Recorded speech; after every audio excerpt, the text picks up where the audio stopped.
Hello and welcome to the first of many videos we're going to be doing over here on YouTube.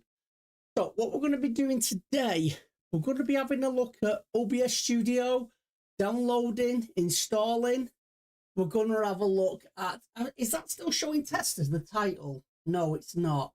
Thank God for that. It's showing test for me here. So we're going to have a look at OBS Studio, how to download it, where to download it from. A couple of initial plugins that I suggest that we put in there. We're going to look at portable mode so that you're able to confine basically everything that you do in OBS. We're going to have a look at some basic settings and scenes, sources and transitions. We're going to have a look at all the basics. So this is like a basic to intermediate session. We are going to have a look at, in future videos, we're going to look at Streamer Bot, we're going to look at Stream Elements.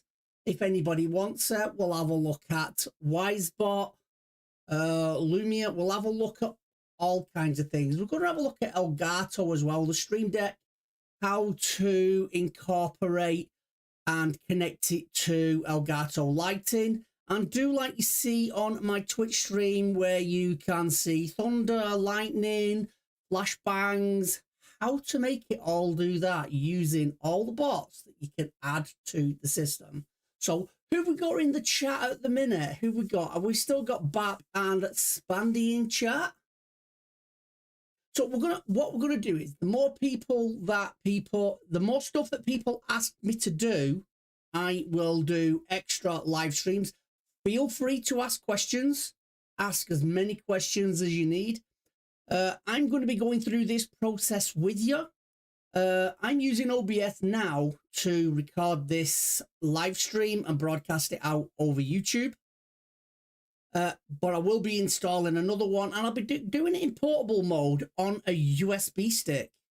So we'll show you how to do all that as well. And it's not too difficult. So first thing we're going to do, we are going to move over to the main screen and we'll get going. So first thing we need to do, we need to go to the browser source and we need to download OBS Studio. So OBS Studio here, when you say OBS Studio, Windows, Mac and Linux, it's available for. But if you select any of these, this is going to be the installation file. Now, if you're installing it straight on to, I just thought my stream had crashed out then. If you're installing it straight onto your C drive, they are all well and good to use. Just download them and use them. If like me, you want to use portable mode, select download, and then you get the Windows, the Mac and the Linux variants. Now, as a quick reference, this is the installer. You can get it from a BitTorrent, download the zip. You can also get it from the Microsoft Store and Steam and the GitHub. And that goes for the majority of these, with the exception of Windows, where you can get from Windows Store. You can actually get this off Steam. Now, I would suggest not doing that because then you can't add plugins on as easily. So the way I'm going to do it, because I'm doing portable mode, I'm going to download the zip file. So once we've got the download, go to downloads. It's downloaded here. We're going to unzip it. So I'll unzip there. And all I need to do then is just grab the one that's unzipped. I'm going to cut that. And this is my USB stick, completely fresh. I've just called it portable. And I'm going to paste it straight onto my USB stick.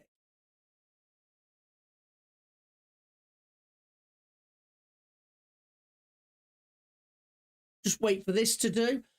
I am going to suggest we download a couple more things before we really get into building OBS up. And I think these are necessary for anybody that's starting out using OBS. So once this is installed, we'll quickly go over what else we're going to add on top. Got about a minute and a half to do. So is there any questions, anything anybody wants to ask about OBS?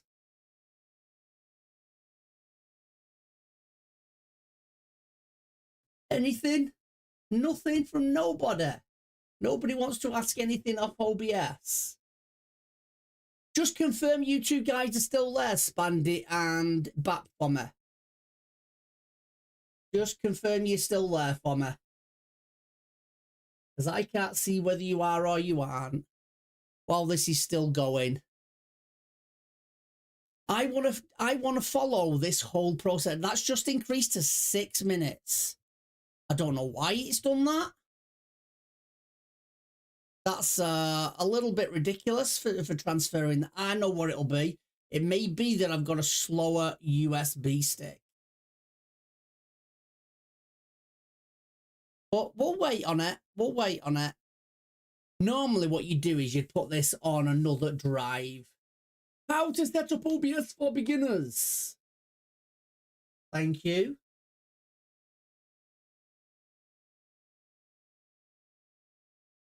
This is what we're doing now, Spandy. Thanks for that, mate. Thanks for letting me know that you're still with me. Right, it's just dropped down to 4 minutes. I didn't think it'd take this long. Because I usually do this on my hard drive when I'm doing videos like this. But I just wanted to isolate it. But what I'm thinking of doing is maybe I think it should be better if I do it on a drive itself. So that's what I'm going to do. I'm going to stop this. I'm going to stop using the USB stick. And we're going to pretend I'm using a USB stick. So I'm just going to go over to my H drive. I'm going to create a file. Just let me double check I've got enough space. Most definitely 599. So what I'm going to do is I am going to open my H drive. And I'm simply going to create a drive for OBS. So I'm just going to create the folder. When I can, new folder. So __ OBS Studio. __ that'll help it stay near at the top. So we'll open that up, and all I'm going to do is again go here, cut. In fact, let me move that. Let me cut that one and drop this one in here, and then unzip it in here. Hopefully, we'll get a better response. There we go, miles better.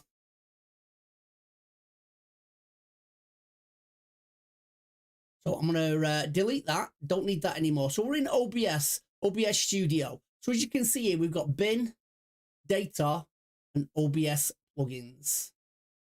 What I want to do is I want to install 2 extra plugins before we get going. And these will help greatly in the long term.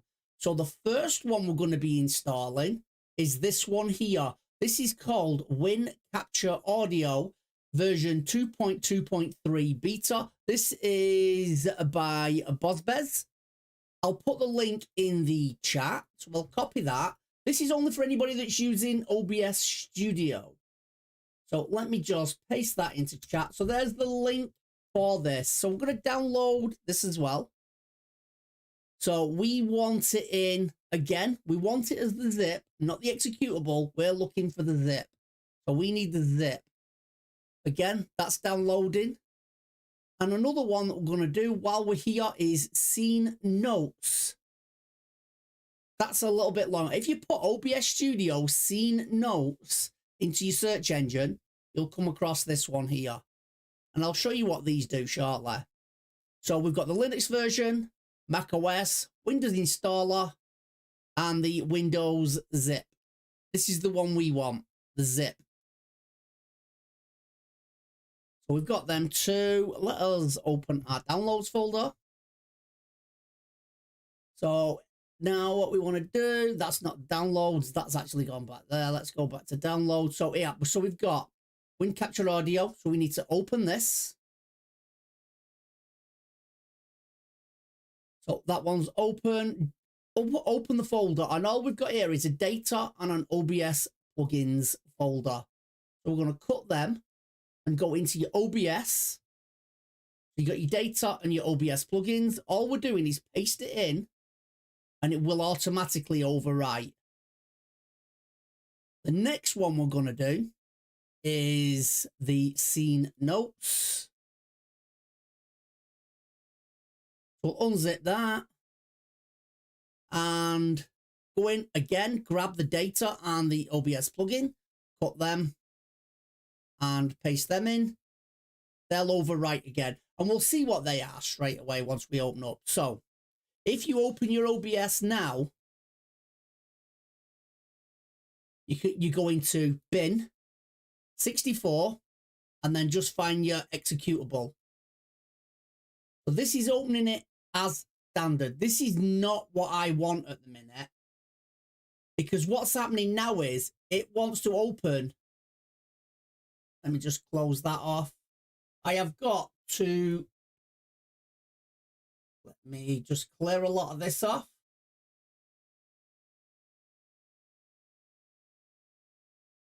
Right, I've got this OBS running, so I can't simply click that, because what it wants to do now is it wants to open a second instance of the same OBS. Let me just minimize that. So what I need to do is I need to create a shortcut. This is how we do portable mode. So we create a shortcut. So we're going to show more options and send to, and it would be send to desktop shortcut. What I'm going to do is I'm just going to simply create the shortcut, which will put it in here. I'm going to grab it. So I'm going to cut it and take it back one folder so that we're in the main instance down here, and paste it in. This could be your desktop. It doesn't matter where you put this. Just put it somewhere where you know exactly where it is. We're going to rename it. So this is OBS Studio and call it portable. Then you know that this is a portable version. And what you want to do then is you want to go into properties, and on here where it's got target, select that box and move right to the end. Then you want to do 1 space, 2 hyphens, and then the word portable. And then apply and OK. Now, you know I'm using OBS because I'm actually streaming via OBS. So what we do now is we open this instance. It allows me to have a second copy. And it is brand new. It's a fresh copy, a fresh install. So let me just minimize this screen. So now we've got the setup wizard.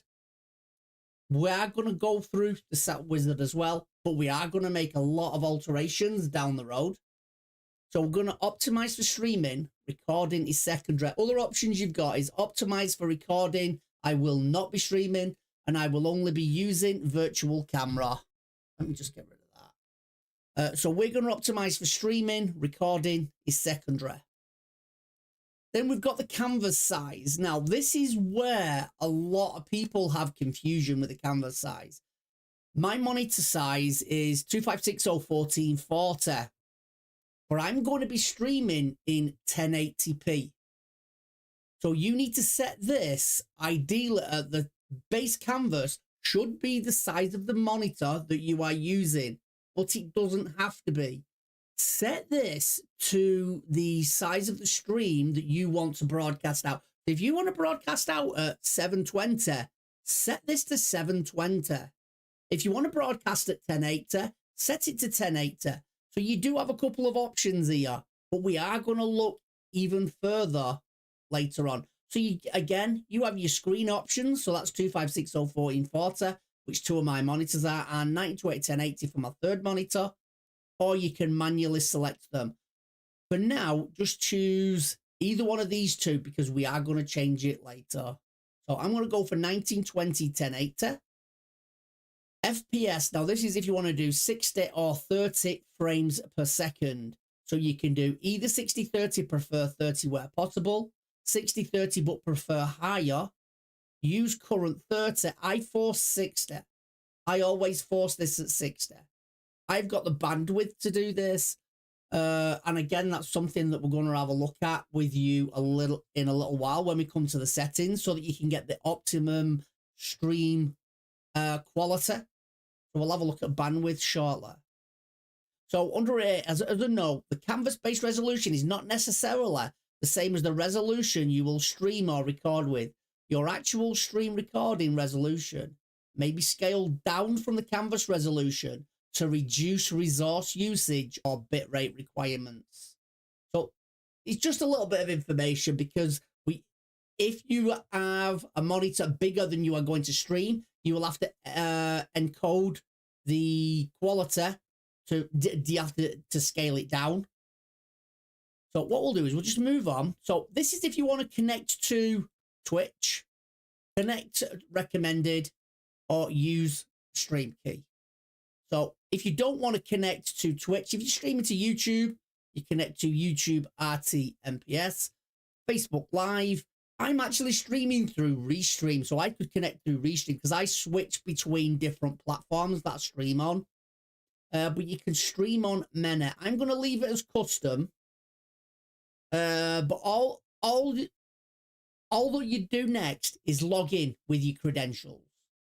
That is the next stage. And then it would connect you. So I'm going to just click cancel for now, because I'm not connecting this to anything at the minute. So let me increase the size on it. So the layout we've got now, we've got the preview window.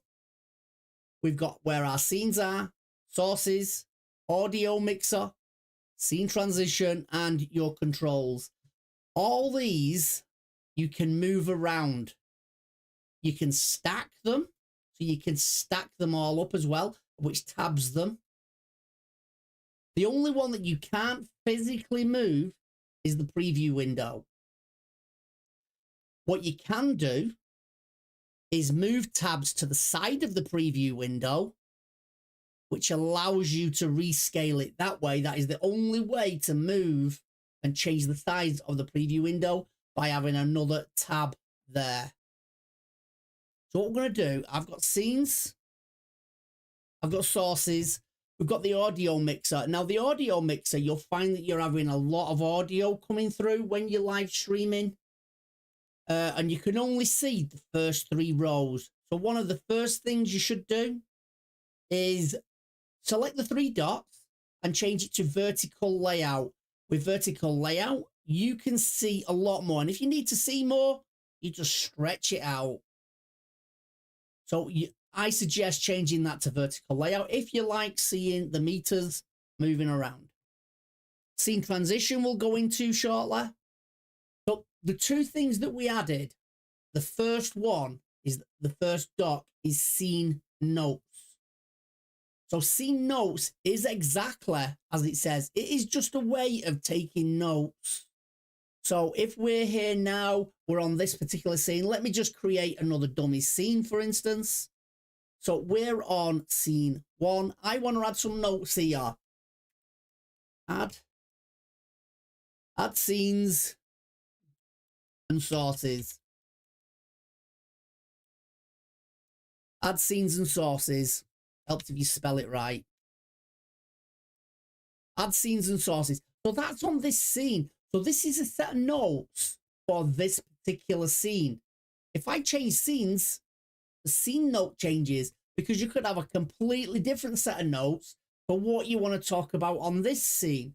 So this is ideal for anybody that's just getting into streaming, and you can set yourself some prompts up here for the different scenes. You got your gaming screen, you've got your chatting screen. You can have different variations of your chatting screen, which we're going to go into. Again, there's a few different options you can use depending on what overlay package you've got.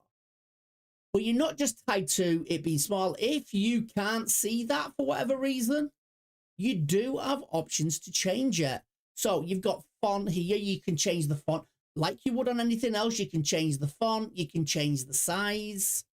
You've got strike through. You've got a load of fonts. I think it's every font that you've got installed on your PC. Regular, bold. That will change it. You can change the color. You can change the text color. You can change the background. You can use this like any type of text document. So this is ideal for anybody that is just starting out streaming, so that you can get some prompts in there. And it does scroll. It's not just fixed to that one page. You can write as much as you want and you can scroll through. And again, when you change scenes, it all changes again. So let me just get rid of this scene 2. So, oh, there we go. So we'll delete that. The other one we'll come to shortly when we get into looking at scenes and sources, the other add-on that we did. So we want to go now to settings. On the first page of settings, in general, you've got the language that you speak or the language you want to see everything in. So English, I'm in the UK, so that's UK. Then you've got your choice of colors. So you're not just stuck with one. I'm not going to stick light mode on because that'll just blind you. But you have got a lot of options. I just like leaving it on Yammer. Open stats dialog box, that can stay unticked. Hide OBS window from screen capture. This here, all it is, do you know when you see someone streaming and they're looking at OBS and you're just getting that repetitive window in this black area here, that stops that. That actually stops it. But it doesn't suit my purpose, because if I click that, you can't see this version of OBS that I'm actually broadcasting to you. Channel stable latest, automatically check for updates. Output, show confirmation dialog when starting screens. So if you want to know, just so that you don't accidentally go live, this will show a confirmation to make sure that you do want to go live. Most streamers you'll find don't use this, you know, but all it'll say is, you know, like you'll click go live and it'll just say, are you sure? And then you just got to click a button again. Just so that you, and it's basically, it only comes into effect when you're using a stream deck, because you can actually accidentally knock the button. I've done that. We've all done it. We've all done it. Show confirmation dialog when stopping. Same. Show confirmation dialog when stopping recording, and automatically record when streaming. So we don't want to do any of that just yet, but you may want to. You may automatically want to record while you're streaming. Bear in mind, this is going to tax your PC, because not only are you using your encoder to downscale your image, if you're downscaling your image, you're going to have to use it to do recordings as well. What I suggest you do, so most platforms now, they record the VODs themselves. Just do your stream and download your VOD later. Don't record at the same time as streaming, unless you've got a really high-end PC. Keep recording when stream stops. So that'll only become active when you check that one. Each one of these will only come out. Automatically start replay buffer when streaming. If you want a replay buffer, you can. But again, this is going to tax your PC, because what it's going to do is it's going to record the last sections, depending on how long you put. If you put 30 seconds, it's going to constantly record and loop the last 30 seconds that you've live broadcast. So as your time moves on, its shift time will also move, so it's constantly overwriting itself. So that will be taxing on your PC as well. Keep replay buffer active when stream stops. Again, that's just for your replay buffer. Snapping. Now, I do suggest you enable snapping. Snap to 10 is good enough. Snap sources to the edge of the screen. Yes. Snap sources to other sources. Yes. This makes it really, really easy to line your overlays up and get everything set perfect. Snap sources to horizontal and vertical center. I don't do this because sometimes you want things slightly off skew. It gives you, if you don't have this checked, you have more options and positions of where you can actually put your overlay pieces, your images, or anything else you are bringing in to your stream. Projectors, we're not using projectors, so we can leave them. System tray, this is all about just taking your OBS down into your system tray. If you're like me and you want your chat up on here as well, you will want this open. You won't want it in your system tray. Preview, hide overflow. What this means in overflow, say you've got an image that you're bringing onto the screen, but you only want the left portion of the image on, you can either crop it, or if you've got it towards the edge of the screen, it can actually overshoot the screen, but your stream will only show what is in this black area. Again, when we do scenes and sources, you'll see exactly what I mean. But I never hide overflow. You want to see exactly where it is, especially if you want to grab a corner and bring it into the shot. Overflow always visible, show overflow. So these we don't need for the preview. We can leave these as standard. Importers we can leave studio mode. Transition to scene when double clicked. This is preference again for studio mode. You only really use studio mode when you're doing maintenance on the system while you are live and you are fixing an issue on the fly whilst you are live streaming. And again, for a later video, we will go through maintenance on OBS as well. Multi-view, I've never really used multi-view, but what this does is picture in picture, and you can have picture in picture in picture in picture. I think you can have, say, top 8 scenes, horizontal 8 scenes, 24 scenes. You've got to have a big spare monitor to actually capture all these extra scenes. And again, they will take resources. Stream, we went through this before, so this is just where you choose whether you're Twitch, YouTube, Facebook, Restream, Twitter. If you're streaming on anything different, just click on show all. There are an abundance of places where you can stream. There are loads. You can use a stream key, or you can just use the login. Output. So for output, if you're just starting out, you can use simple. For streaming, now this is all going to be based now on your internet speed. So what I'm going to do is I'm going to bring up my browser and I'll bring up a speed test.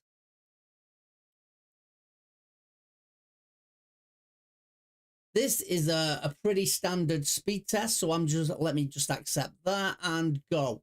So all we're looking for is the upload speed.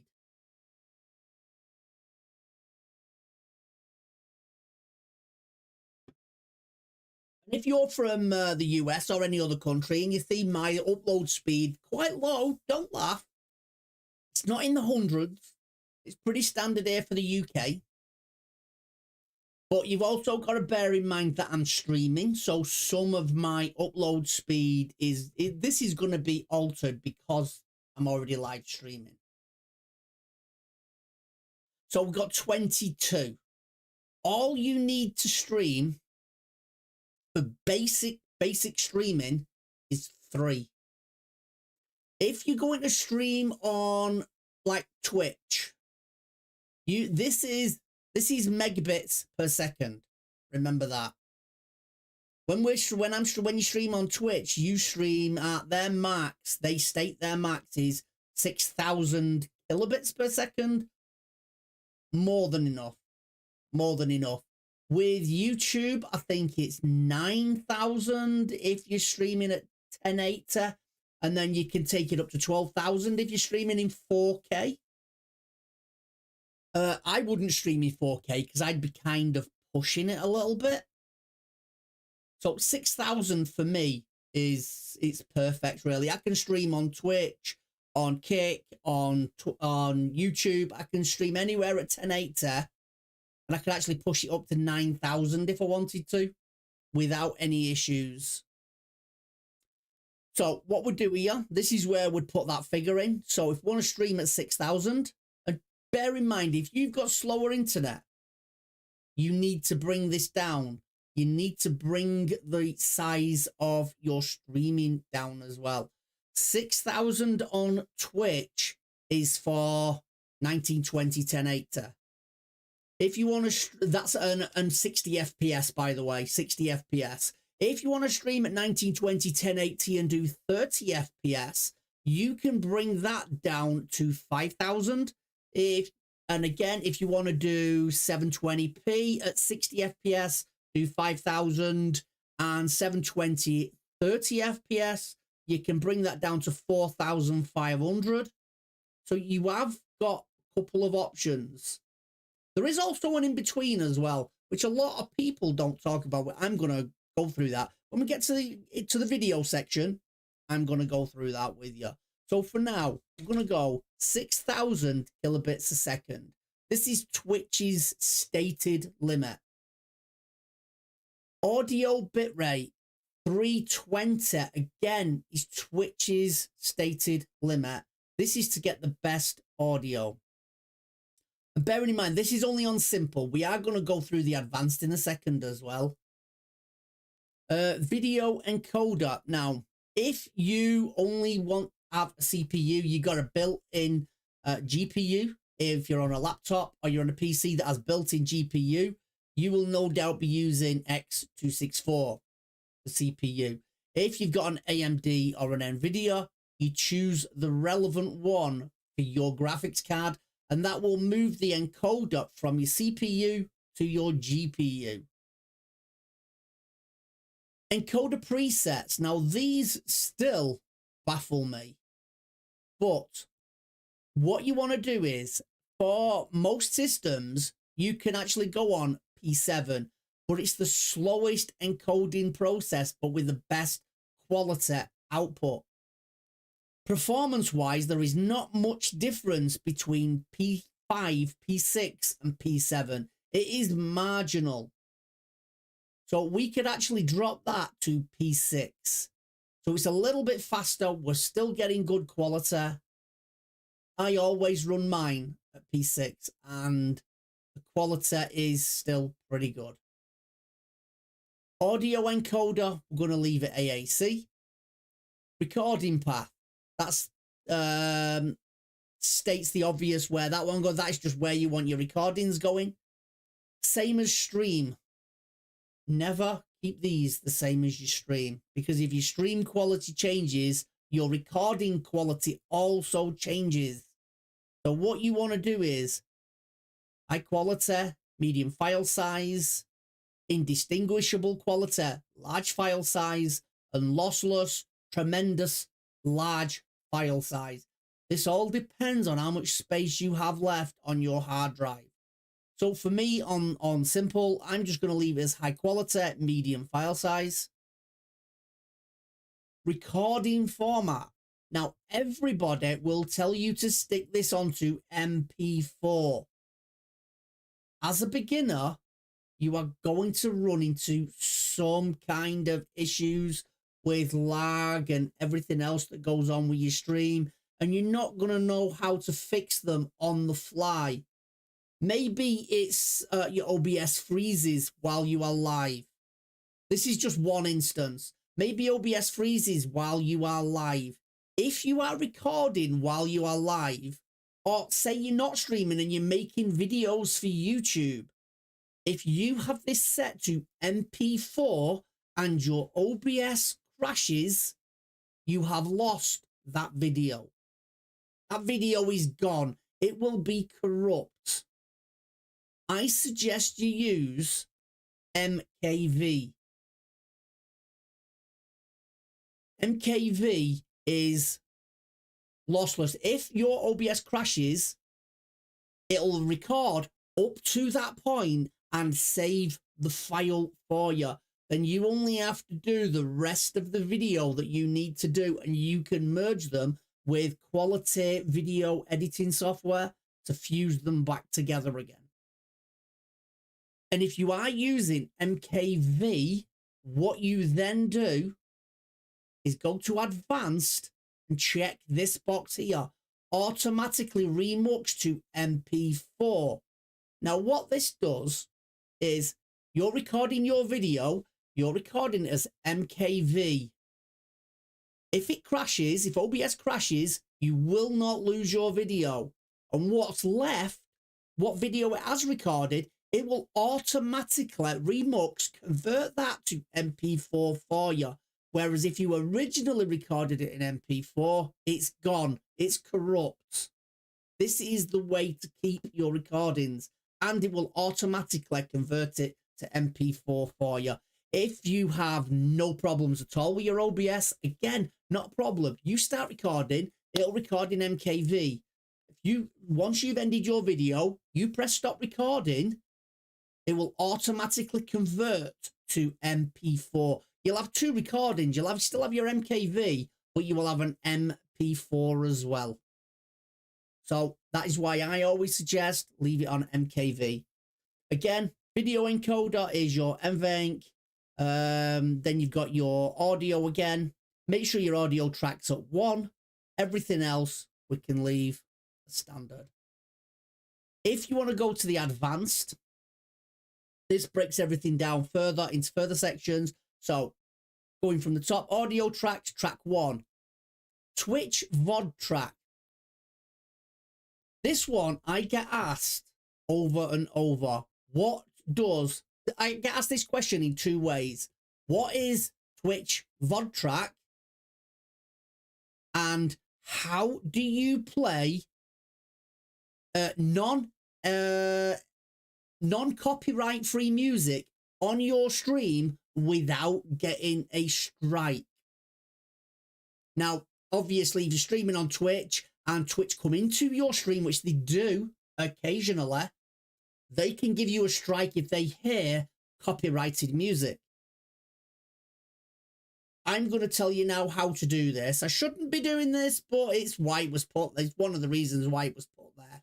What you can do is you can choose a track that goes to your VOD. So audio track 1 automatically broadcasts to your stream.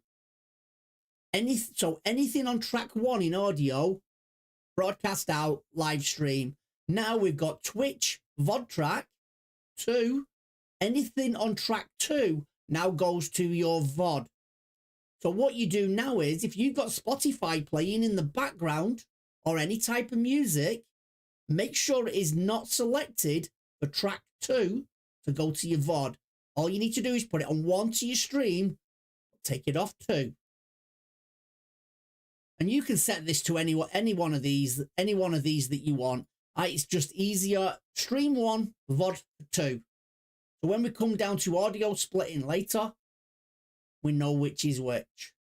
So it's live stream for 1, VOD for 2. Audio encoder, again, FF, MPEG, AAC. Video encoder, I'm going to change this to my graphics card. Rescale output, don't use this rescale output. This is for CPU encoding. So we don't want to be doing that. Rate control, CBR, constant bitrate. Bitrate is the same as on simple, so we're going 6000 again. Keyframe interval, 0 is auto. If you're streaming on Facebook, Twitch, YouTube, they all state 2. Preset, again, same as before. I'm going to select P6. All about speed and quality. Tuning, high quality. We'll leave that as high quality. Multipass mode. So what is multipass mode? Multipass mode, if you have this on single pass, it basically guesses, it's looking for where the video or the stream may glitch out a little bit, and it will guess on single pass. It's a total guess for keeping it as smooth as possible. 2-pass quarter resolution, it doesn't mean you are getting a quarter resolution on your stream. What it means is the first pass is run at quarter resolution so that it can skim through it. It can look for imperfections, and on the second pass, put out the quality. And then you've got 2-pass full, which again is very, very slow. It does the same as the quarter resolution. It can fine tune it. It can tweak it that little bit better. 2-pass quarter resolution is all you need. And we're just going to keep this as main. Because I'm using my NVIDIA card, all we need is main. Look ahead, turn off. Psycho visual timing, leave that on. GPU stays at 0, and max B frames, that's at 2. So we'll move on to recording. Let me just save that in. So we'll apply that in. Recordings, we'll keep this as standard. The location where you're recording, again, we'll leave it as MKV. Video encoder, same as stream. No. We want to put that at this one, depending on where you're streaming to. So if you are streaming to YouTube, you can actually record in AV1, the best quality you can get for putting videos out to YouTube. HEVC is the next best one, and H.264 is the last one as well. I am going to use H.264 for now. Again, X264 is your CPU. We're going to use the graphics card. This one is what's pretty standard across the board. So wherever you do videos, H.264 is standard. These are improved quality. So H.264, and then audio tracks. I'm only going to put down for audio track 1. Rescale again. No, we're not rescaling. I still leave this at CBR. Now, people do say and recommend using CQP and VBR. I still leave it at CBR. Anything for recording videos, you can take this anything from say 20,000 to 40,000 for decent quality videos. So I'm going to put this at 20,000. Keyframe interval, again, that's 2. I'm going to put that at P6. We only need, that's high quality. 2 past quarter. We can put this on main. 0 and 2 again for recording. So we'll apply that in. Audio. Knowing where we're throwing our audio now from what I said before, track 1 is to your stream. 320 for most streaming channels. Track 2 is your VOD. So you want the best audio quality on your VOD. So 320 again. Tracks 3, 4, 5, and 6. These are only if you're recording videos where you actually need to use 3, 4, 5, and 6. So you can preempt this and set them all to 320. But the only 2 tracks you need for live streaming are 1 and 2. That's all we're using at the minute. But I'm going to set them up anyway. And this is your replay buffer as well. If you want your replay buffer on, it's set standard to 20 seconds. You can increase that. But bear in mind, 716 megabytes of memory in a constant loop of write and rewrite, delete, and everything that which your system needs to do. So I don't use my replay buffer.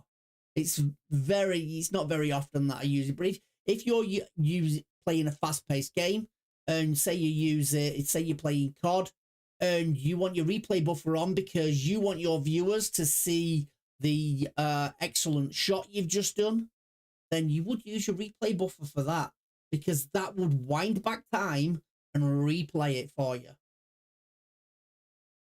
So that is output sorted. Audio. This has to be the same as your system. My system's set at 48. If your system's set at 48, leave it at 48. If your system is set up at 44.1, make sure this is 44.1. And you can check that by going into Windows Systems, and it should tell you in there what your audio is set at. More often than not, if you're using Windows 10, Windows 11, it's set to 48. We set the channels to stereo. Now, these here, global audio devices. People put their microphones and desktop audio through here. I suggest you don't. I would turn off all of these, disable everything.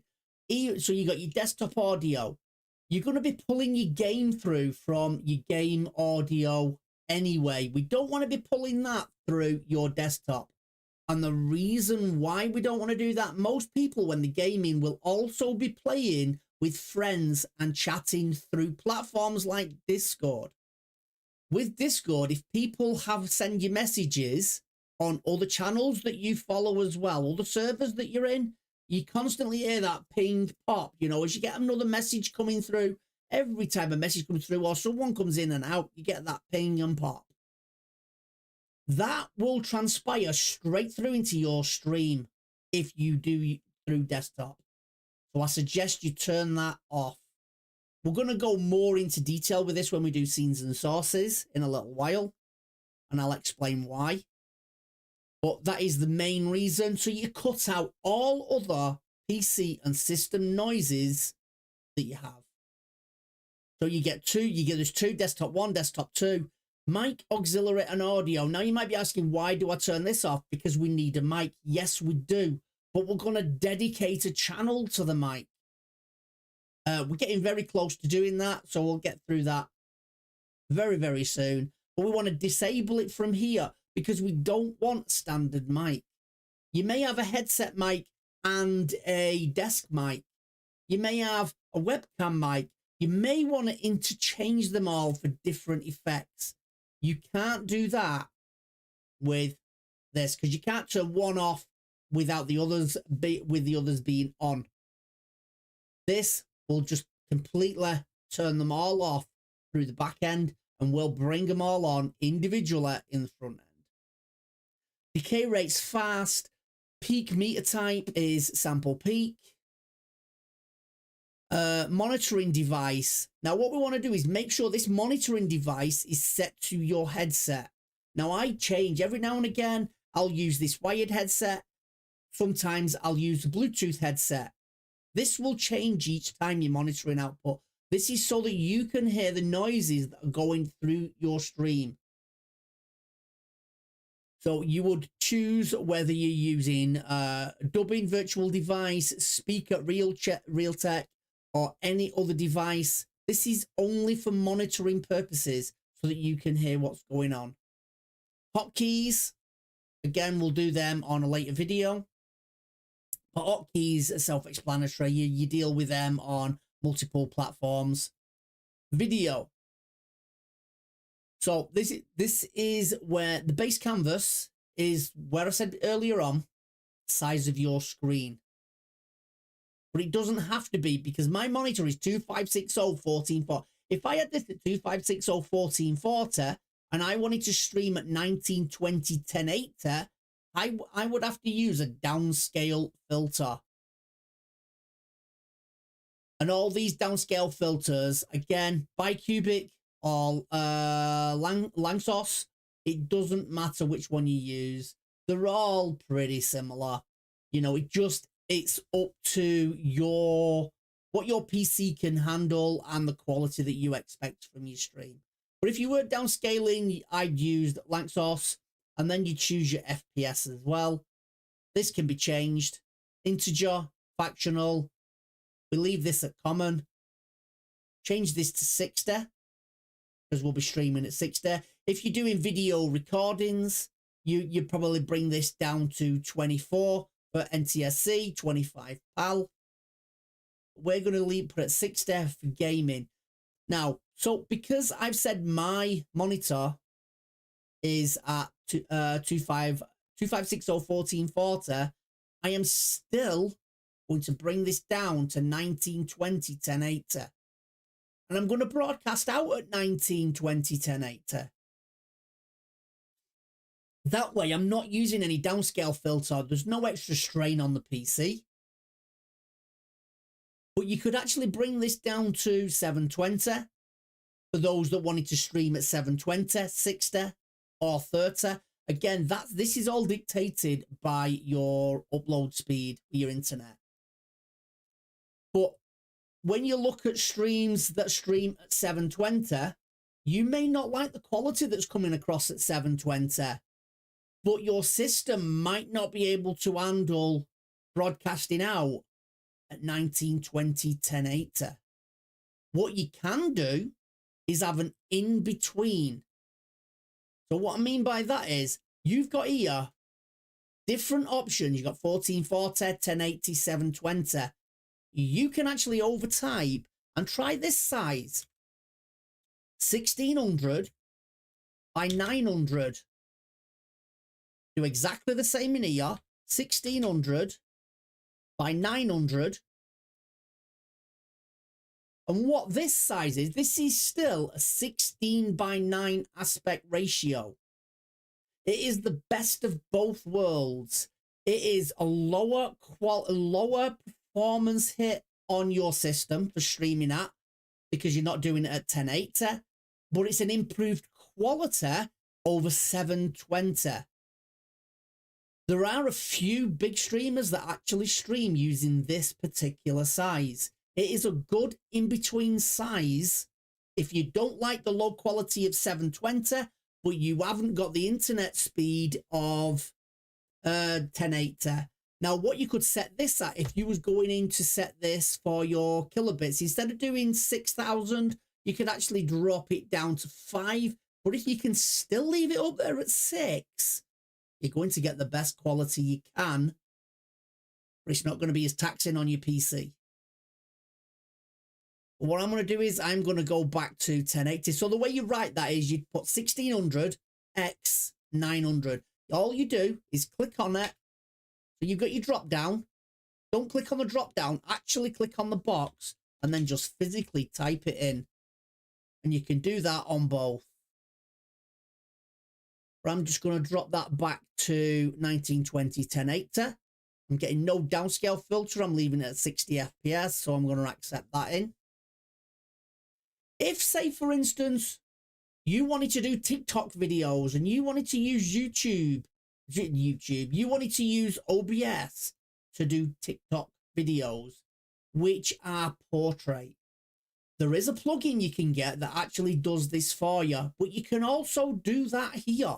Again, all you would do is 1080 x 1920, and that changes it to 916, and that gives you the vertical. And you do obviously do it for the output as well. So then you do 1080 x 1920, and then you've got your vertical for doing your TikTok videos, and that's 916 aspect ratio. We'll switch this back to 16:9. So we're on the horizontal. We're on the landscape. So we're on the landscape. Portrait is that way. Portrait is what you use for TikTok. All you do is switch the numbers around, just physically overtype it. Hotkeys, you know what hotkeys are. Accessibility, that's just your color sources. That is your choice. That's preferential to you. On here, there's nothing really to change on here, but make sure that you have ticked automatically remux to MP4 if you have chosen MKV as your recording. Everything else is perfect. And all we do then is, yeah, okay. And that's pretty much your settings done. If you want multiple settings, say you stream on Kick, YouTube, Twitch, and any other platform, Instagram, you can actually set up different profiles from here. So all you would do is create a new profile and then just go through them settings again, and then just give it a name. Just call it Twitch profile, Kick profile, YouTube profile. Or you can duplicate them and just tweak them slightly. Scene collections we'll get into shortly. So what we're going to do now is we are going to have a look at scenes and sources. So the way I do scenes and sources is called nested sources, or nested scenes, I should say. I build everything up as an individual component. So what do I mean by that? So on here, I'm going to add a new scene. And I'm going to call this scene live. This is for when I am live streaming. Dash, dash, dash. And I'll just call this one starting. I can barely see my own screen. I can call this one starting. Now I can get rid of that top one because there always has to be one there. So I'll get rid of the top one. Now the next one I'm going to do, live gaming. And then we're going to have a live BRB. And we'll have a live, we can do it this way as well, add there. And then we'll have a live chatting. And we can have a live ending.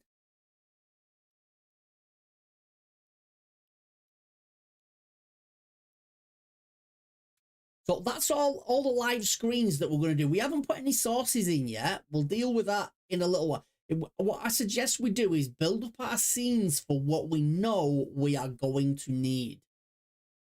So what I do now is, now I've got all my live section done, just create a line of dashes, which breaks it off from the next section that we're going to do. Let me just increase the size on this. Just take that right up there. So the next one we're going to do is we're going to look at our features that we're going to be bringing in. So I'll call this input. So on our input, we're going to have a webcam.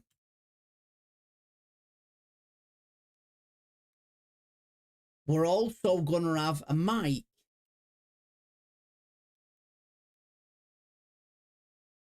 My particular mic is the HyperX. So I'll just call it HyperX.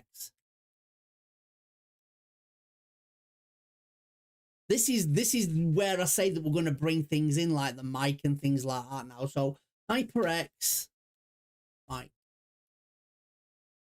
What else are we going to bring in? We're not going to bring in anything else at the minute, but what we're going to do now is we can add another row,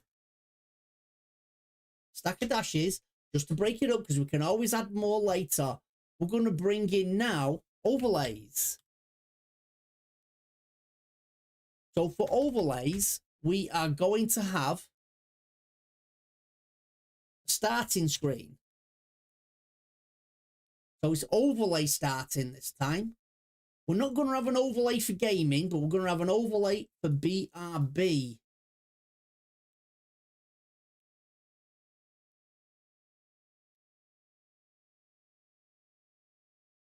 And we'll have an overlay for chatting.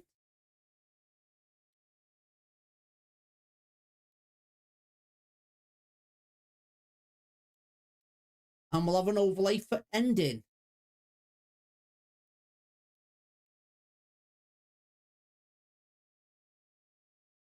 So you might be asking, why am I doing all this? Why can't we just put everything in the starting screen? So if we've got a starting screen and we've got an overlay that's going in there, we may have a timer that's going in there. We may have videos and other animations that are going on within the starting screen. BRB, we might still have videos for doing automatic shout outs for people coming into the stream.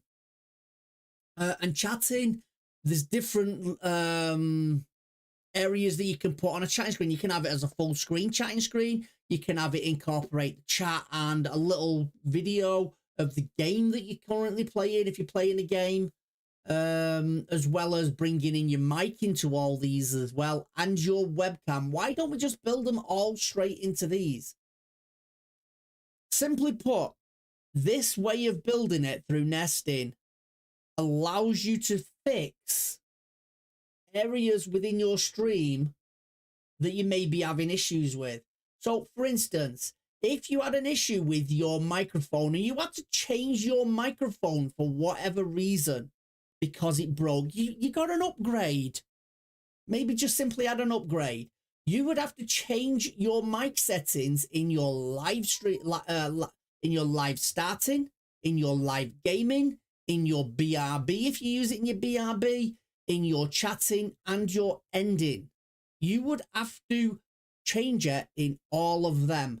This way of doing it, because I've got input HyperX mic, It doesn't have to be called HyperX mic. You can call it anything that you want to. You can even call it, just call it mic. What we then do is we go into gaming, add. We've got all these options for bringing in, but what we do have is we have scene. We can bring a scene in. These are our scenes. So we can bring a scene in. If we bring a scene in, and all we want to do here is look for our mic. So input, and it was the top one. We input our mic. It doesn't matter how big it is because you don't physically see your mic because it is audio. It is pure audio. And I know we haven't connected the mic yet. Well, this is just for pure building purposes. We'd have our mic there. We would also have on the scene, we would have our webcam. So we can bring our webcam in shortly. Our webcam potentially will only be in this corner on the gaming screen. So we can just vaguely throw it into that area. What else have we got? And we've got the overlay as well. So we've got, well, there's no overlay for gaming. There's no overlay for gaming. So we're all good here. So what I'm going to do now is I am going to go to input and I'm going to bring in my mic. In fact, let's do it on chatting as well. Just quickly throw it in there as well. So input mic, lock that in, and on ending screen, you may have it in there as well. If we bring the scene in and we'll bring the mic in, we'll lock that in. So now I've got mic in gaming screen. I've got it in the chatting screen. I've got it in the ending screen. I go to the mic here and I'll input my mic. So this is an audio capture, input audio capture. We call it whatever our mic is called. So I'll just call it HyperX. Click on OK. Now, what we want to do is just select the microphone. So it's the HyperX Quadcast S. We've selected the microphone and you can see the microphone's working because the bar is going up and down to show that there's audio going in and out. Now, if I go to the gaming screen, it is already in there. If I go to the BRB, I didn't put it in that one. If I go to the chatting screen, the mic is already in there. If I go to the ending, again, the mic is already in there. I didn't put it in the starting screen. Didn't put it in the BRB, but it's automatically working. Now, if we had an issue with the mic and we had to change it, I would simply go to this mic setting here and change the mic, and it would change everywhere where I installed it. The same goes with a webcam. If you change your webcam, so what I'm going to do is I've got my webcam on my gaming. That's already there. I'd have my webcam on my chatting, so I'll just add that one for now. We're going to put overlays in shortly. So we go to webcam, we install the webcam. The webcam will generally be in around that area. We'll be able to position them more when we get the overlays in. So we've got the webcam in on the chatting and on the gaming. So if I go to webcam and I'll bring the webcam in, I have got two webcams. That's how come I'm able to stream with one and I'm just use the other one. So we want a video capture device. So this is for bringing in your webcams. So this one is the C920. That is the C922. It's not the Brio. The Brio is the one I'm using now. So it's the C922 Pro. All the settings, if we go in here, we go custom, resolution. I want to bring this in at 1920 1080 because that's what I've brought everything else in as. This camera will only broadcast in 30, so I'll lock it in at 30. Video format, color range, I leave everything as standard. And then click on OK. Now you can see it's pushed it into the corner. We can't see it because it's pushed it into the corner. So what you can do is you can right click and you can go on to transform and you can fit to screen. And it's not working. Just give me 1 second. Let me make sure it's turned off in my recording one because it should have been. Actually, it should have been should have been turned off. It is turned off. So that should be working, but it is not. Let me deactivate and reactivate.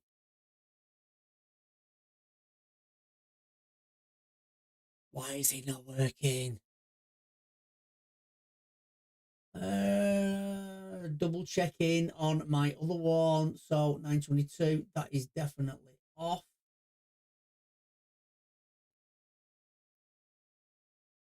Strange. Let me in fact, hang on. Let me go over here. Now I should be able to. There we go. I'm over here as well now. I had to deactivate on the other one. It was still active.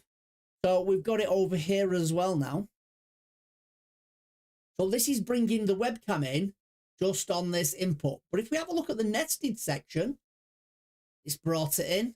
And on the chatting section, again, that's brought it in there as well. If we have an issue with the webcam, we want to update the webcam, we're upgrading, anything to do with the webcam, if we change it here, it will fix everywhere else.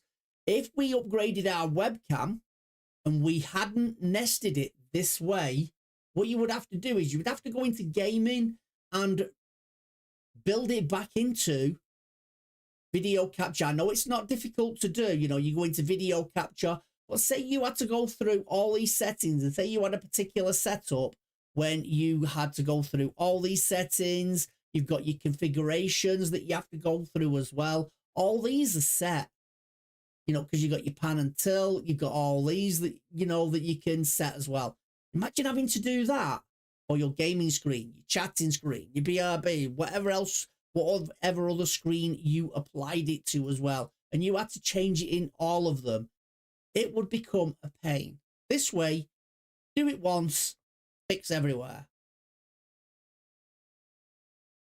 Overlays. So I have got a pack of overlays, and this pack of overlays was actually donated to me to do these videos by Tibetan Son, who streams over on Twitch, streams Warframe. Go and check him out. Twitch.tv/Tibetan Son. Go and drop him a follow. Amazing streamer. Amazing streamer. Someone that I helped set out, and he uses this formula that I use for building OBS.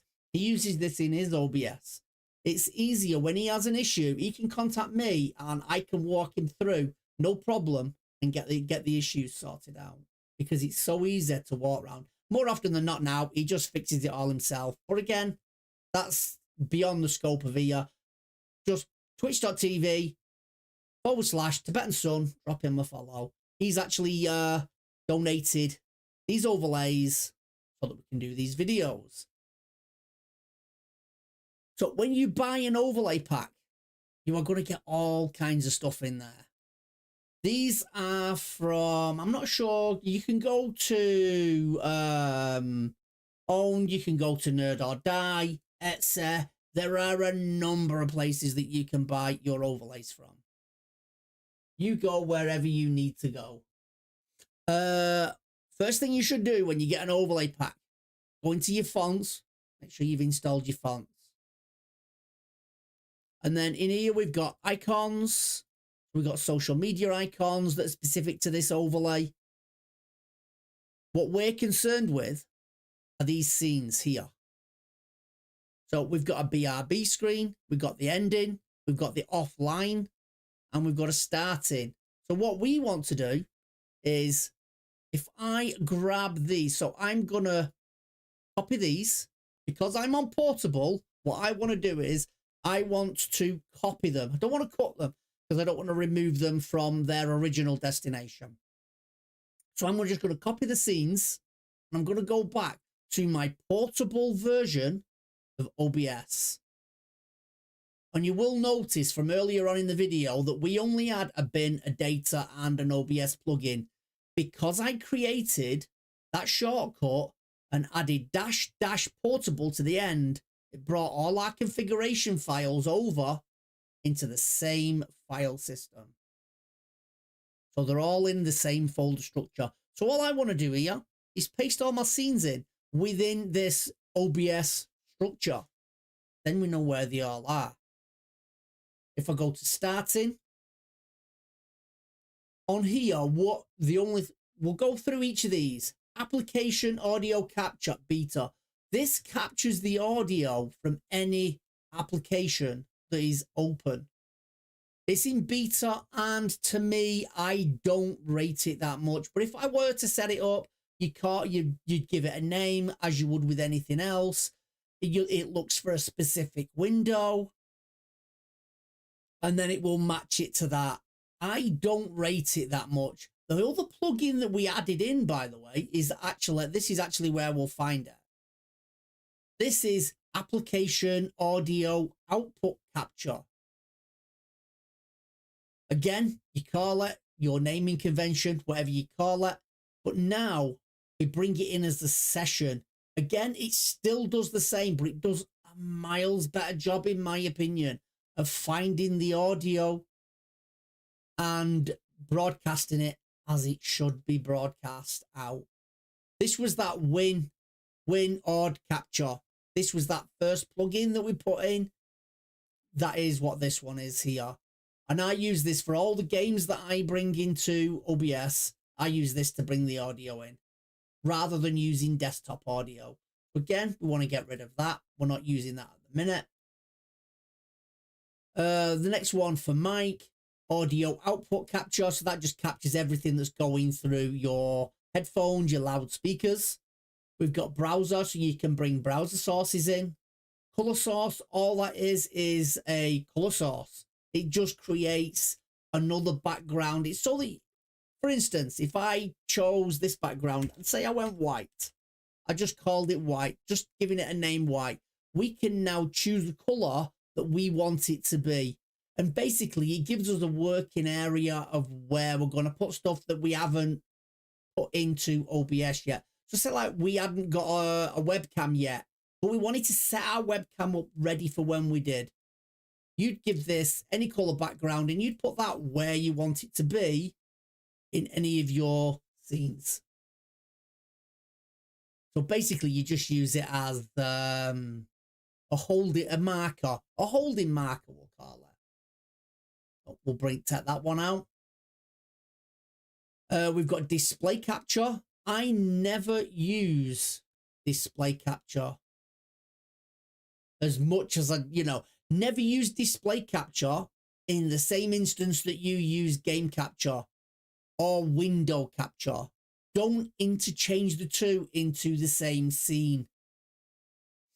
This is why it's better to build all your sources out and build everything into a source, because then you can bring them in, because you are not physically merging and mixing a display capture with a game capture and a Windows capture in your sources for, say, your gaming screen. You are bringing them in as a scene rather than its individual component part. Image. So image is for anything that is static. Slideshow, you can create slideshows on here as well. Media source, this is for anything that has any form of animation on it. If it's a moving image or a video, it has to go through media source.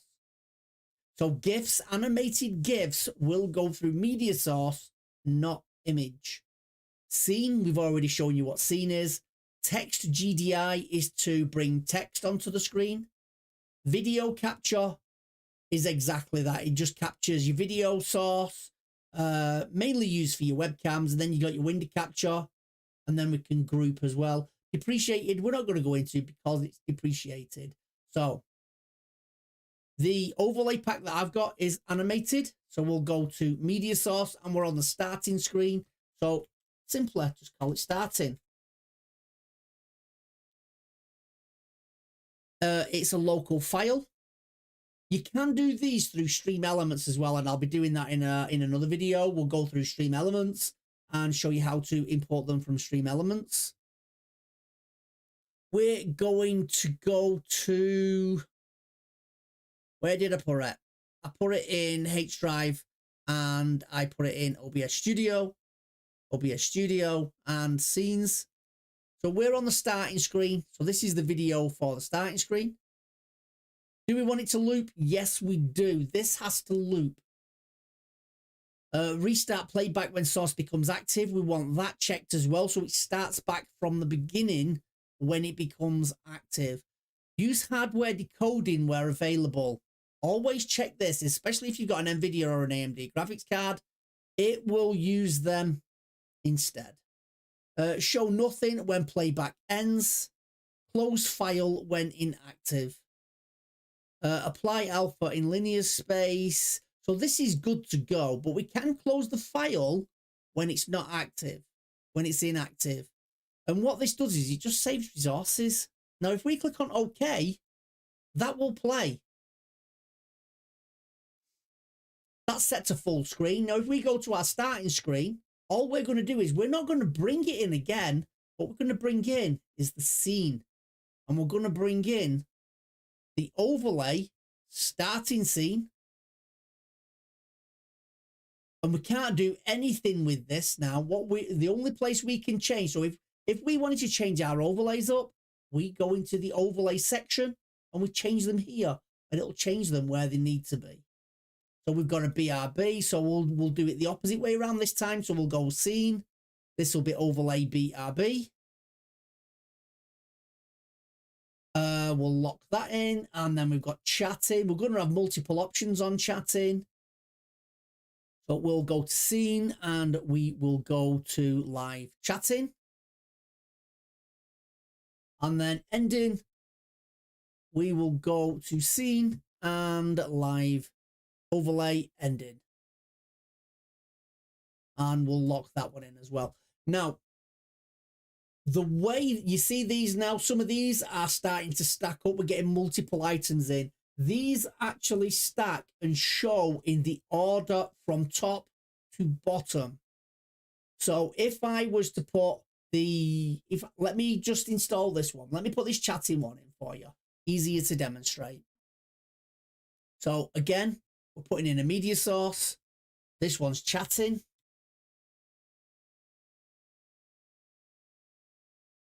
And it's a local file. It's going to loop. We're going to use hardware encoding. So if we find it now, chatting. So that is the same as this intermission here. Sometimes they call it intermission. Now, it all depends how you want your chatting screen to look like. So we've got screen plus chat. So this brings your chat in on the screen as well, makes your chat visible. You do have to bring it in with external programs as well. 4x3 webcam built into that. We're not using 4x3. That's a 9x16, and then you got 16x9. So this is your portrait. This is your landscape. This is your screen, webcam, chat, and screen again. And I'm just going to use this one for now. And all this is your chatting screen. So we'll bring that in. So all you've got here, this is your overlay for your chatting screen. But if we now go into chatting, if I was to put that to the bottom, you would see my webcam. If I go to move it, obscures the overlay. We want this video to be behind it. That black area there on that overlay is transparent so that we can do that. So it's not, as simple as just putting that there and lining it up to the squares. What we want to the corners, sorry. What we want to do is bring the overlay to the top because it stacks, and then we have the webcam behind. And anything that's just pure audio, I always put to the bottom because it's not visible. It's nothing visible. So we take it to the bottom. So we've got the overlay on the top. We've got the webcam underneath. If I resize this webcam now, you notice it chops at the edges of the overlay, what's in front of it. So now we can slightly oversize the webcam. Let me just lock the overlay so that we don't move the overlay by mistake. So you can slightly oversize it. You see what I mean? You can still see the overlay with the webcam behind it. So there's none of that, when it's above it. You're lining it up to the corners and stuff. You don't have to do that. That's not the way that OBS is meant to be built within scenes and sources. It's stacked. So as long as you remember everything that you want at the forefront put to the top, and then it layers all the way down to the bottom. So let's add the ending screen, and we will go to, I did image, hang on, it's not image that we want. Nice, thanks Spander. Media source again, so this is for the ending. When you have get a naming convention going on within OBS for your scenes and sources as well, you can only use the set name once. That's why I go overlay dash dash dash ending. I could easily use overlay dash dash ending, but I could not use overlay dash dash dash ending. It doesn't matter whether it's in scene, source, one to the other. You can only use a name once. So if we go to the ending screen, so we're on the scenes and we'll go to ending. We're going to loop it, restart playback when it becomes active. Click on OK. So we've got that one set up. On ending, it is already there. So we want to change it. All we need to go, if we changing our overlays, just go to these overlays and they're already lined up in the relevant live streaming areas. We don't need to do anything else with them. And if you've noticed, I said that I'm on a 1440 monitor. When I play games, I play them in 1440, but I stream them in 1080. Now, if you remember, when I went into my settings, if we look on video, I set my settings to 1080. Now, if I was to now set this to 1440 and I was downscaling to 1080, I'm going to use resources and I click apply, this screen now becomes 1440 and I have to resize everything. That is why it's important you get your settings done early. So I could resize this now because I've got a bigger monitor, 1440. I would have to go through each one of these now and change the size. Because if you notice, they've all changed. Every single one of them have changed, giving me that black area because I've extended the size of my base monitor. So what I'll do is I'm just going to go back here, back into video, and I'm going to change this back to 1080. This output scale, you can change that. If I change that down to 720 and then applied it, because my base canvas is 1080, doesn't matter. You could be on a 4K or an 8K monitor. If you are broadcasting out at 1080, do 1080. You don't need no downscale filters then. It doesn't matter where you put this. It's not going to affect the size of this screen. Well, I'll put that back to 1080, click apply. This one, however, will. And if I did it the other way, I did it at 720, then we would get oversize. This top one, most people will say put it at the size of your monitor. I say put it at the size you stream, then you don't need a downscale filter. Because your quality that you see the game at is going to be 1440. If that's what you've set your game up as, you're still going to see it at 1440. Your viewers are not going to see any loss of quality because all you've done is you've just squashed it down a little bit. What you don't want to do is go from, say, 8K down to 720 streaming, because you are going to notice it. Then you will. I would say that you'd need to downscale it properly through a filter. But for it, because we're sticking at 16:9 aspect ratio constantly, it's not necessary. In my opinion, it is not necessary. I know people may argue and say that I'm wrong with that, but I found this works easier. So let's have a look at some other areas. So yeah, we've gone through everything with scenes and sources, and nest everything. If you've got here now, so I'll go add again. I'll add a line of dashes, and then I need to move that down here. I want certain games that I play. So all I'll do is I'll just call this game. I'm a content creator with a game called Warframe. So I would go Warframe. I would call this Warframe. But what I would need to do then is I would need to start the game before I could actually bring the game in. So what I'm going to do is I'm going to do exactly that. Just let me move that off the screen. I'll minimize that. Let me bring my other screen up. So I'll start Warframe. I'm not going to start right into the game. And I'm actually a content creator with Warframe, with DE. Do plenty of giveaways, so do drop by on Twitch. It's twitch.tv/Fated Chronicles, the same as it is here on YouTube. So I'm just waiting a little sec because it doesn't pick up at these stages here. Now it will pick up now. So what I'm going to do is I'm going to come back over here. So if we're in game Warframe, so live gaming, all I want to bring in is the scene for the game. Now I can add as many games as I want in this list. All I need to do is add the game here. So let's lock that up.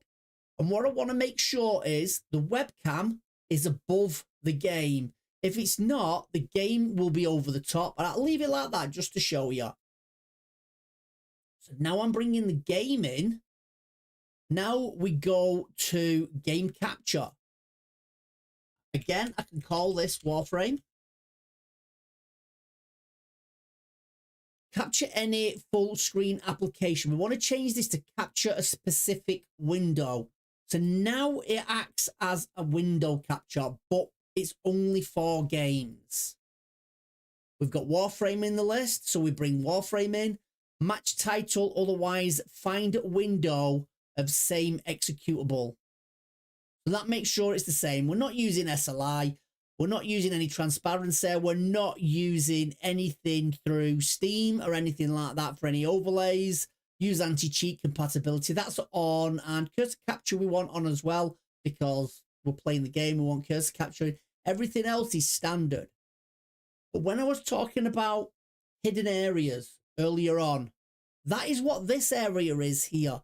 Remember when we was in settings and we were talking about, where are we? Hide overflow. If I hid overflow and clicked apply, that area disappears. So we can't see where this game has gone beyond the scope of the screen we are streaming out. So if we leave hide overflow, that is what this area is here. So what we do now is everything outside of, let me just make that smaller. Everything that you can see here, this part of the game is chopped off from the live stream. What we need is this red border to be within the size of the screen. Now we bring it down. And a lot of that is down to the fact that I play the game in 1440. So the game is 1440. And you saw what happened when I did it before, when we changed the base canvas. This game's base canvas is 1440.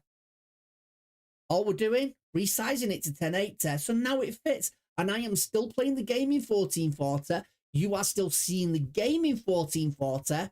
I have just resized it. 720 would be somewhere up there. 900 would be somewhere around there. We're leaving it at 1080. So this here is the game, and all that is the visuals for the game. What we need to do now is we need to bring the audio in for the game. So add, and we're going to use this application audio capture. This is the plugin that we brought in right at the beginning. So again, if I try and just type Warframe, because we've used it in the game capture, it will not let me use it as an audio capture. So all I do is I just tag audio at the end of it, and then it will allow it.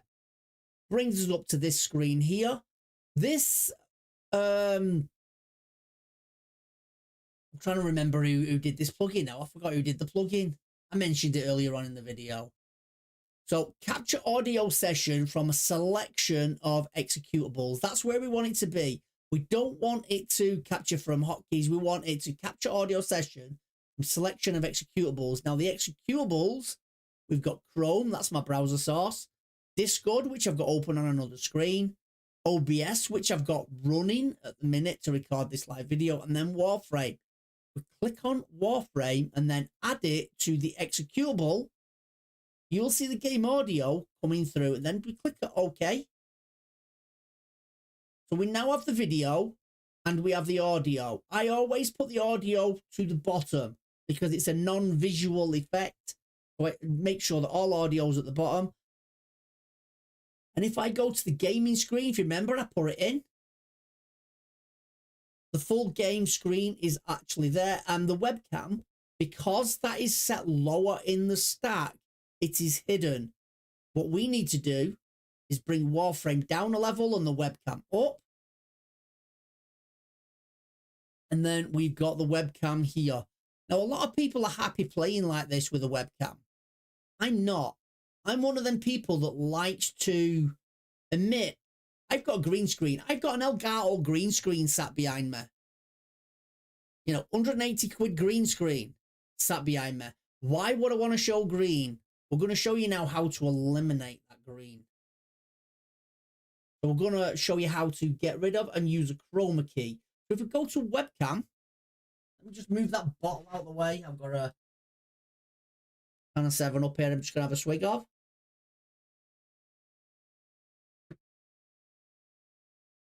How to get rid of this green background.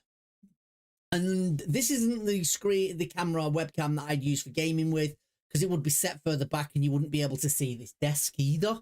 You won't be able to see this desk area. But what we want to do is you can do this a number of ways. You can right click on the webcam and go filters. This is the best way to do this.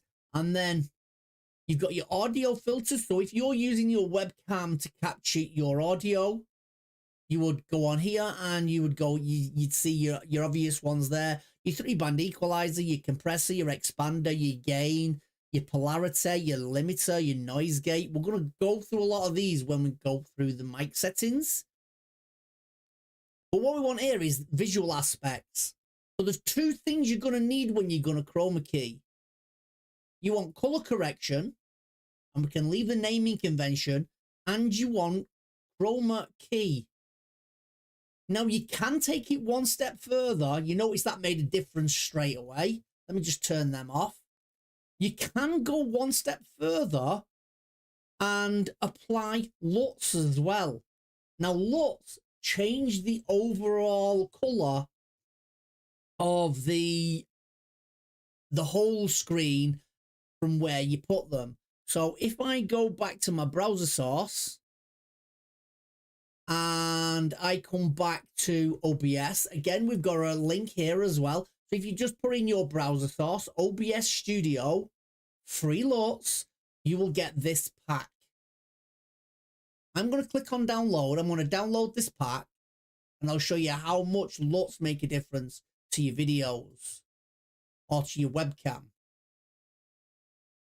Those that are into photography and video editing already will know what LUTs are and know how they affect the outcome. Let me just close some of these down now. Let's get rid of that. So we've now got some LUTs in our download folder. So we'll go to downloads and we've got a LUTs pack. So what we'll do is we will open that LUTs pack.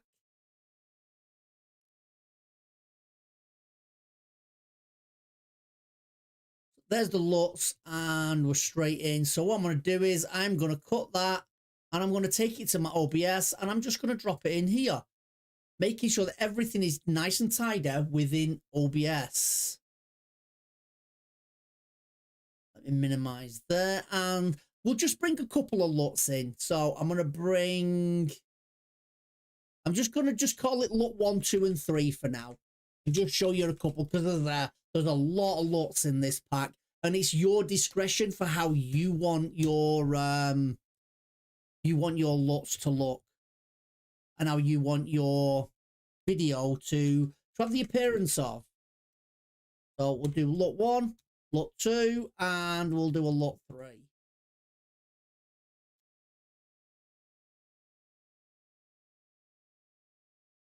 So there's 1, 2, and 3. So what I'm going to do, look, 1, path. All we're doing is following the path. And we are going to, that's my old set of LUTs, which we don't want.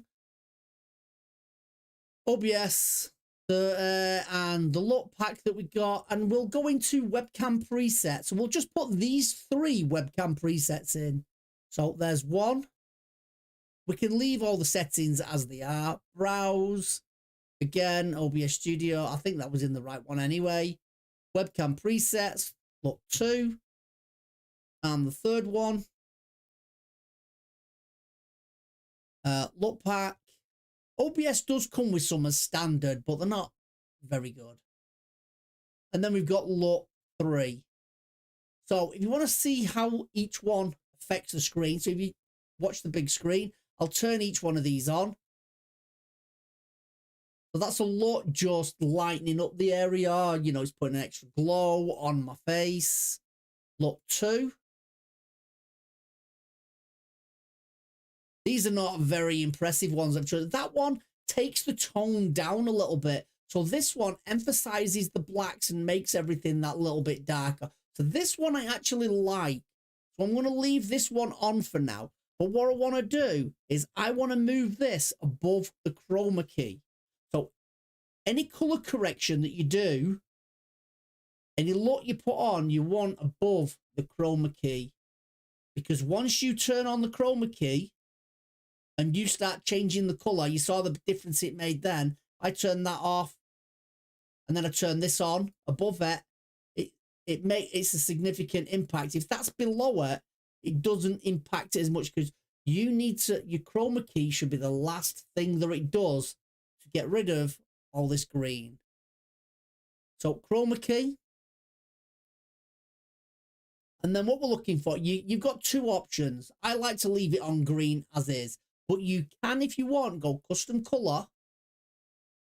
But let me turn chroma key off, turn these, leave that one on. So you go select color. This is under chroma key. Pick a color, and then you can pick that specific color. And then we can work with that when you turn it back on. And it's a matter of getting the balance. So smoothness just smooths the edges. And we're looking at getting rid of the background without removing me. Now, I don't like what it's doing there. I probably picked a wrong color. What I'm going to do is I'm going to take that back to green. And we can start raising the similarity. It's on. Why is it not doing anything? There we go. Wasn't high enough. So we want to start removing the background without removing me. Now you see some really choppy green screen cutouts. If you're going to cut out the green screen, make sure you do a good job of that. Because this, I cringe when I see this scattering effect. I really do. I cringe. So you see there where my head's become transparent. You see the black area. So we need to dial that back a bit. We can tidy it up a little bit with a smoothness. And you see just on their head there, you can see just starting to become transparent.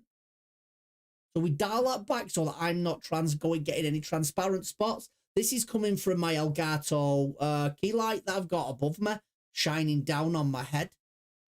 If you're like me, you got a shiny head. We need to just work with that. And we work with that. See, you got extra brightness there because I took the LUT off. That took that highlight off. We're going into color. Now we just want to play around a little bit with the coloring. We don't want to go too bright. This can actually take a while to get right. It's a lot of playing around with the coloring, the right set of LUTs, and moving around between chroma key and color correction to get it right. So you see there, we've got the scattering effect there on my head. You can see it on my arm as I bring my arm up. So we need to dial that back a little bit. And then we can tidy it up with smoothness. And then we go back to color correction. Getting the right set of LUTs actually matters. Let's have a look at some different LUTs. Let's apply another LUT here. I'm just going to leave that, and we'll bring in some film grade, film presets. So let's see what we've got here. We have got, what's this one doing?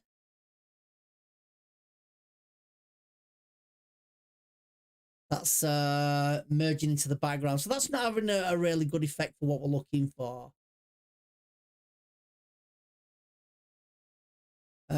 Invert. Is that what we want? No. Don't think that's what we want. We can go black and white. Spandy's a noob.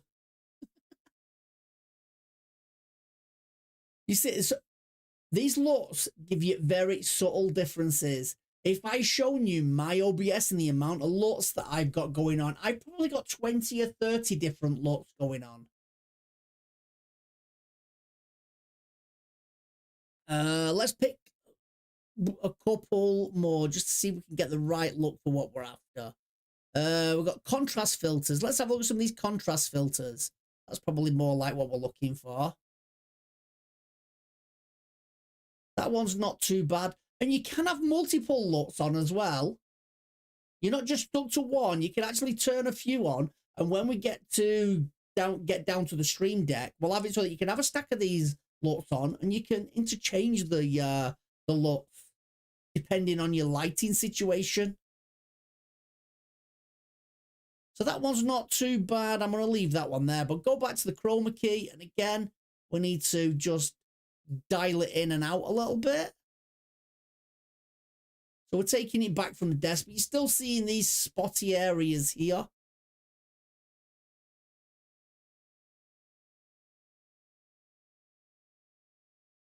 I'm not too bothered about the desk because the desk I would never use anyway. And if you wanted to,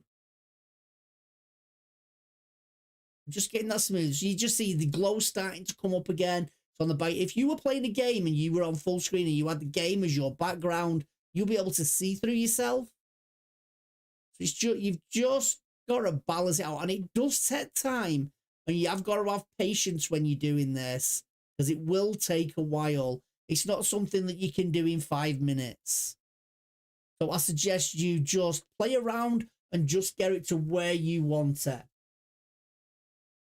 And where you are happy with the results as well. Sometimes you don't need the color correction, but I don't like these areas. I don't like the fact that I've got a shiny head. I don't like a shine. Maybe you've got a shiny head and you know, you may be bald like certain streamers that I know, but they wear caps when they're streaming. That's to stop that glow that's there from the lights. That's what that's for. When they're using green screens, they're wearing a cap. They're wearing it for fashion, but they're wearing it to get rid of all this shiny head syndrome, bowling ball syndrome. So chroma key does take time to get put in properly. Get your Mr. Sheen out. Yeah, that's the one, Mr. Sheen. So chroma key will take time. Be patient and just fine tweak it. So you notice it. You'll notice the numbers there when you're sliding them. You're moving it a little bit, but them numbers are going fast. Fine tune it. Use the arrows. Give it that fine tune. See, like I'll show you with my key light. I can have drastic differences with my key light just by changing my key light on my deck. You know, I can have it super bright. If I've got that super bright, you're seeing through me. Dial it back a bit.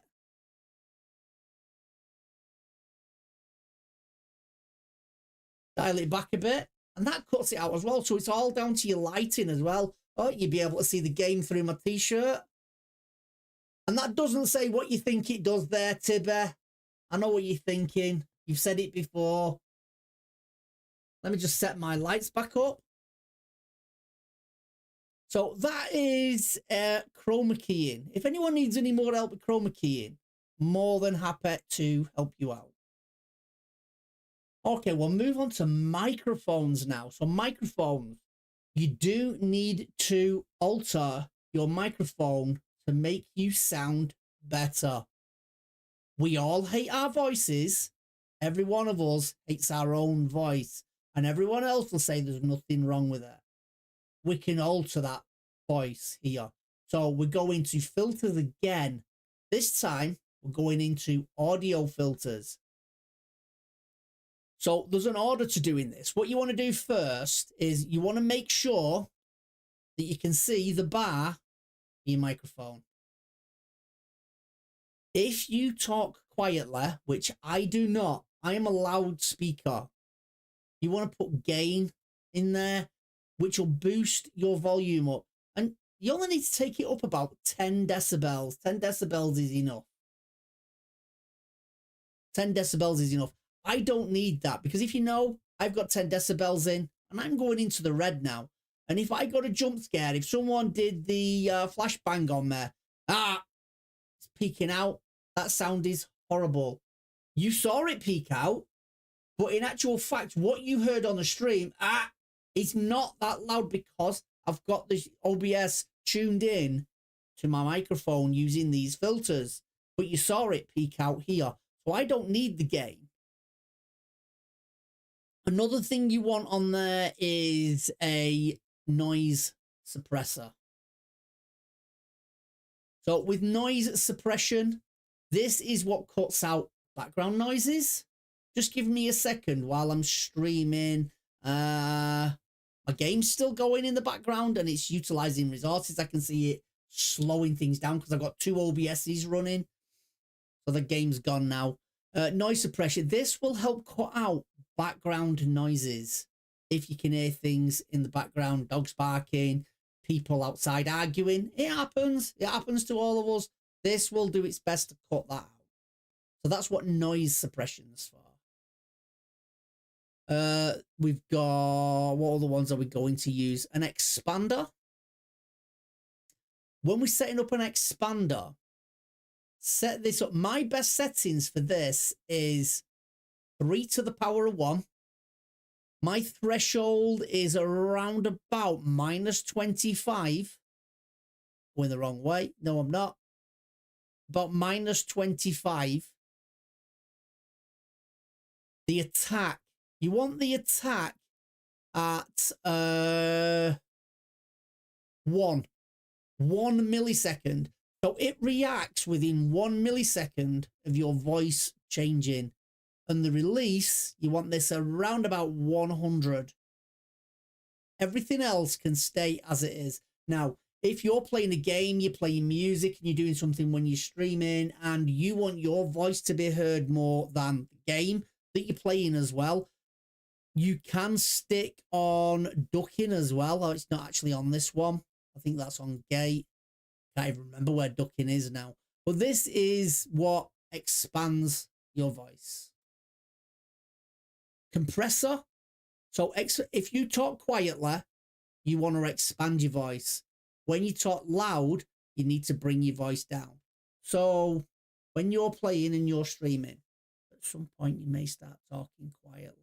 Now that's what this is doing now. You can hear me perfectly, but you can barely see the bar going up on the OBS that I've got on the screen because I haven't set anything up properly to expand that volume. But what a compressor does, that has the opposite effect. So when you're talking loud, a compressor will bring it back down. But what you want on here again is 3 to the power of 1 again. The threshold on here, I'm trying to think, where do I have my threshold on my other one? I actually think I've got my threshold the wrong way round. The expander, no, I got it right. The -25 on the compressor. I also have that at -25.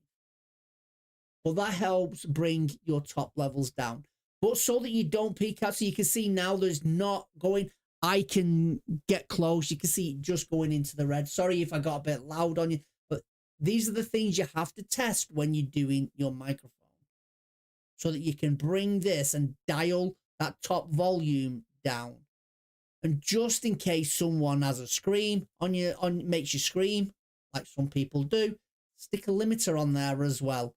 A limiter, stick that as your last resort. Now what I do is, your limiter, you want around about this area here, just about where it gets green going into yellow, so that you're not going super loud. Although, no, you can have it about 15. You don't want to be hitting red and hitting them peaks. So if I go about -15, you stick that to -15, and you will not go above that. Now, if I bring that all the way down, you can see I am forcing it to go no louder. Even though I'm talking louder, it is not going any higher because it's limiting the volume of where you hear the voice coming through. So I would have that at around about -15.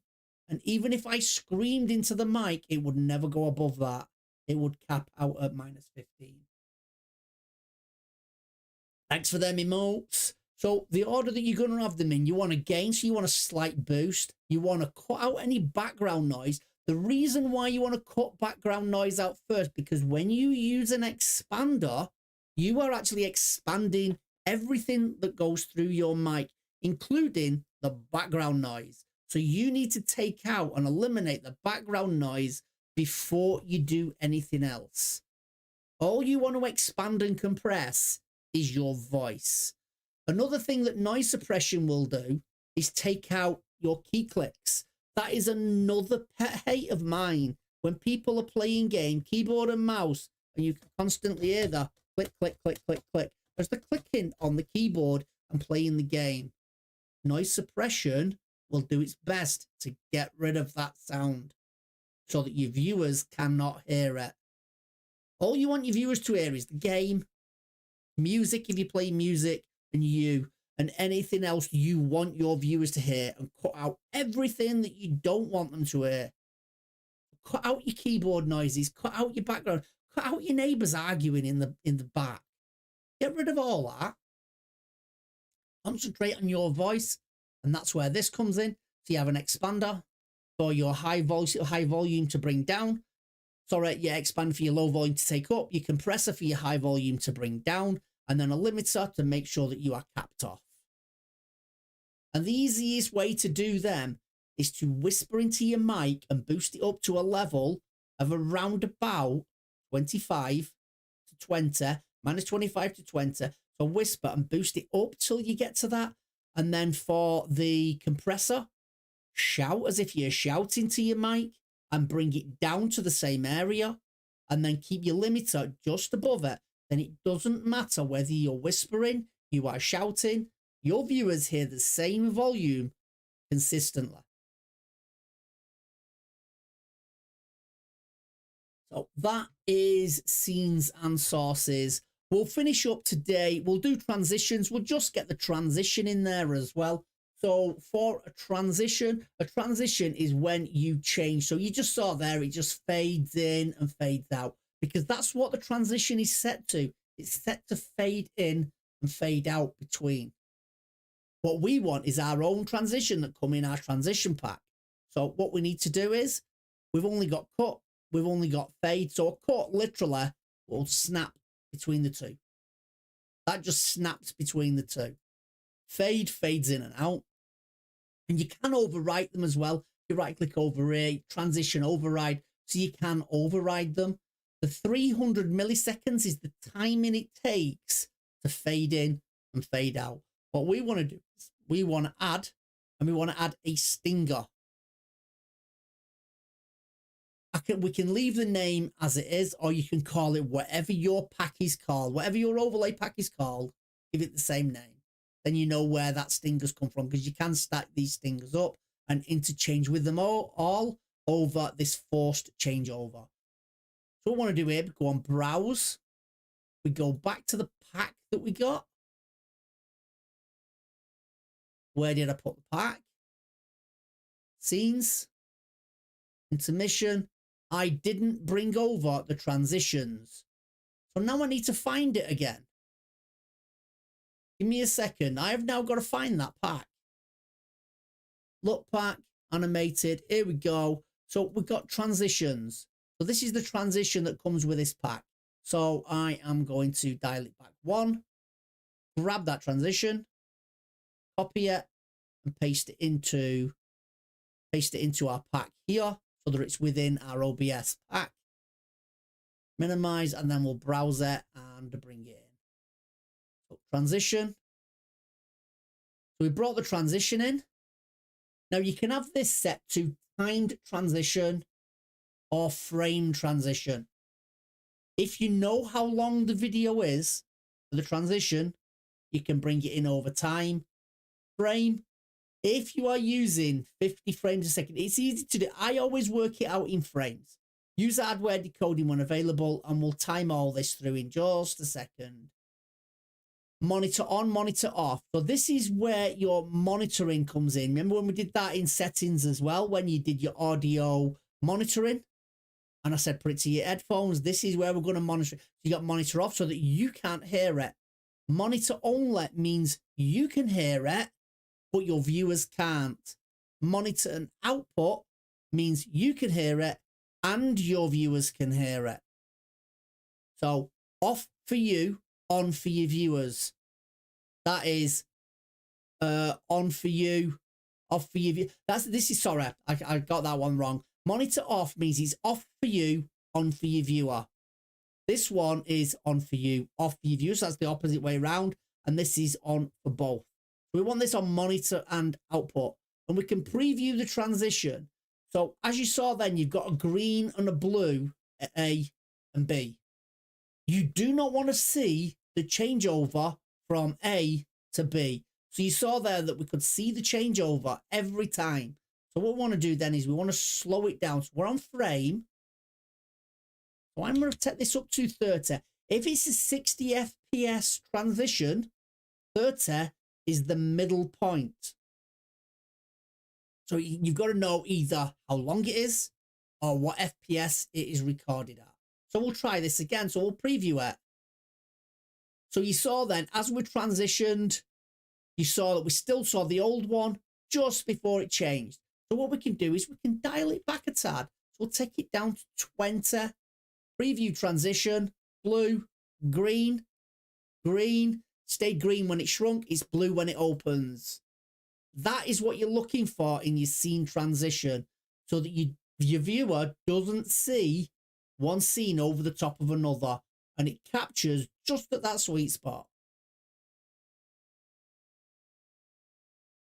That's it. That's your transition setup. And what your transition is, when you change from your gaming screen to your Be Right Back screen, to your chatting screen, to your starting screen. It's easier doing it this way, and your ending screen. So your transition comes up, covering the whole screen whilst your starting screen goes off, or whatever screen you're coming out of, and then your other one comes in just before it closes again. And that's a perfect transition. That's a perfect transition. So we're going to end it here. And when I come back again next week on the next video, we're going to expand a little bit more into alerts. We're going to fine tweak everything a little bit more. And we're going to bring a lot more in. We're going to have a look at portrait settings, how you can multi-stream without using restream, which I use, how to bring and incorporate your chat into OBS, all your alerts, everything that's going on. And we'll look at as well bringing in stream elements into your OBS as well, and what you need to do with stream elements and OBS to connect them together and get them to work in unison. So hopefully I'll catch you next week. Thank you for being here today. I know it was a bit easy for a lot of people doing this, but believe me, when we do nested scenes like I've done here and shown you here, this is the best way moving forward for maintaining your OBS. This is the only way I show people now, and I've shown many people now how to build OBS is. And this is the only way I show them. I can help them maintain it, show them how to maintain it and talk them through it. Because I can visualize their setup, what they're trying to explain to me. And it is so simple to do. It's harder to set up. Don't get me wrong, it is harder to set up. But it's easier to maintain once it's done right. And I aim to get you to build your OBS right. So thanks for being here. Catch you next time. Don't forget to like and subscribe if you like the video. And subscribe again if you want to catch me on the next video. It all helps me to make more videos for you guys. And if you've got any hints and tips that you want to tell me, you know, that I can incorporate into future videos, do let me know. If you want me to go over anything to do with streaming, whether it's whatever platform it's for, Twitch, Kick, YouTube, whether it's OBS, StreamerBot, Elgato gear, I will help you set it up. You let me know and I'll help you set it up. Thank you again. Catch you next time. See you later. Bye. And we can use the ending screen to leave as well.